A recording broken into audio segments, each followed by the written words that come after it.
Something about Chainsaw Man and Fujimoto that continues to impress me, even now, is how well he is able to write and depict through his manga the way in which human psychology can be twisted and abused by other people with a better understanding of how the world works, as well as a greater amount of experience with the world itself.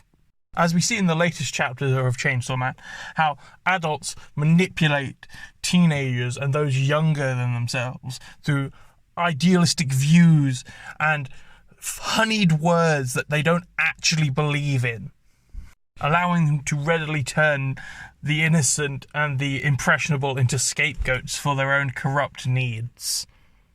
So in case it wasn't already abundantly obvious, we're going to be talking about the Chainsaw Man Church in this video. Or let's just call it what it actually is. The cult of Chainsaw Man.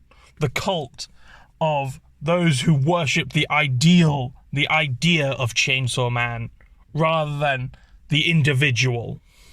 The corrupt path that takes them on, as they are used and manipulated by those people who only seek to make use of the idea of Chainsaw Man to further their own goals, to change things so that they can control the masses. Chainsaw Man being a prominent figure in the global power struggle at the moment, politically at least, his sway over the youth, as well as the global masses at large, even with his slight decline as of late after disappearing from public perception. But before we get into that, I am the Anonymous Weeb, and welcome to this video. If you enjoy it, feel free to give me a like. If you want to see more from me in the future, don't forget to subscribe and ring the bell. Now let's get on with the actual video. So first things first, I need to get this out of the way. Not all churches are bad. Not all religions are bad. No, I struggle to say not all cults are bad because that has a very negative connotation. But yes, regardless, organised groups such as what the Chainsaw Man Church presents itself to be are not always bad. And the people in them are not always bad, even when the organisation itself is bad. So having that out of the way, I can actually get on with the video. So the Chainsaw Man cult, well, it really starts forming, at least in its infancy, in my opinion, in part 1, after Makima is able to convince seemingly the entire world, or at least a large portion of it, to begin worshipping Chainsaw Man, begin losing their fear of chainsaws in general, which was a plan to weaken Chainsaw Man. But obviously, that's had far-reaching implications beyond anything I believe Makima herself would have predicted, considering she presumably thought she would win the fight she had with Chainsaw Man. But of course, it's spiraled since then. Some people when they are famous, are bound to gain fans, fanatical ones at that. And it's these fanatical fans that come together to form groups that are able to put out the loudest voice. And because they can put out the loudest voice, they are able to sway those with smaller voices, with less impact, shall we say, when it comes to how many direction people go in. So these fanatical fans of Chainsaw Man come together and they form the Church of Chainsaw Man. They form this group, which, in my opinion, most likely started out as just a fan club. And then it began spiraling. People began putting their ideals of what Chainsaw Man was into this club. They began to idealize, perhaps even deify, the idea of Chainsaw Man. They no longer viewed Chainsaw Man as a person, as an individual who could potentially do no wrong, or was the great defender of mankind, or whatever it is these individuals believed in. But rather, they saw the image of Chainsaw Man as a deity, as a physical manifestation of what they believed in, rather than sad, scared boy that is Denji, and the emotionally traumatized and vulnerable dog that is Pachita come together.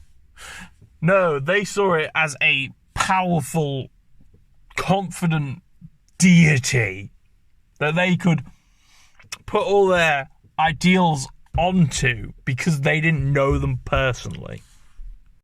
And that happens in our own world. That happens with celebrities all the time, with fans that are unable to create the separation, or worse, they create too much of a separation, and they get these weirdos that come along and just make them out to be something they're not. It's enough talking about how I think the founding of this strange organization came to be. Now we need to talk about its purpose in the modern age. And we've already seen that this organization is armed, and it is a powerful organization full of people ready to do violent acts because they believe it is in the service of Chainsaw Man, in the service of something greater.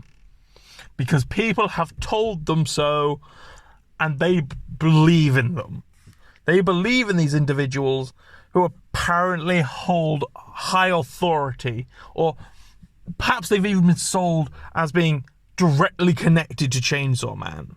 We see that some of these people weren't even aware that they had guns, weren't even aware that they were armed in such a manner.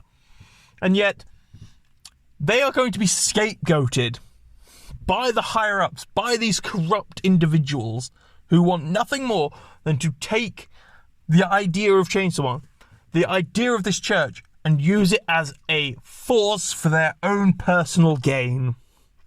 And that is, unfortunately, something that a lot of people have done throughout history, to different faiths, to different belief systems, and they have used them to great effect to just steamroll people. And that's what Chainsaw Man's cult is. It is a brute force military put to use by corrupt people who can't fathom a way to get to the top otherwise. Of course, there's also the issues around all of the indoctrination going on, the way that they worm their way into groups with children, basically, or young adults, the most vulnerable, those who are unhappy with their lives. People who, honestly, are like Denji was in the beginning of part 1, and is potentially now. Those people who are looking for an escape, and the cult gives them that. Those that are looking to be grown up. Those who are looking to be told that they are doing the right thing, that they are going in the right direction. People that are just looking for guidance. And people are being manipulated by that. We see that all the time with the one that I'm going to continue to consider to be Kobeni's brother, because I swear he just is Kobeni's brother, and if he's not, I'm going to be very disappointed.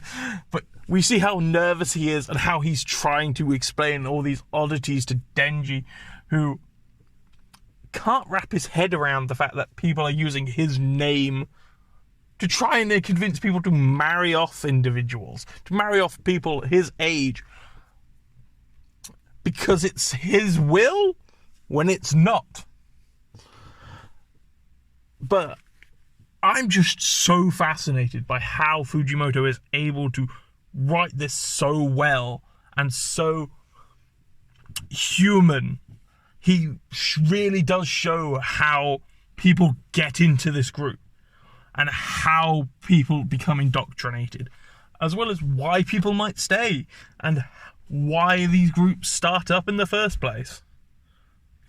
But that's all I had to say.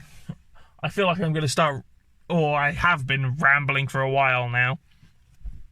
So, I wish you a good day or night, wherever you are. I've been the Anonymous Weeb, and goodbye.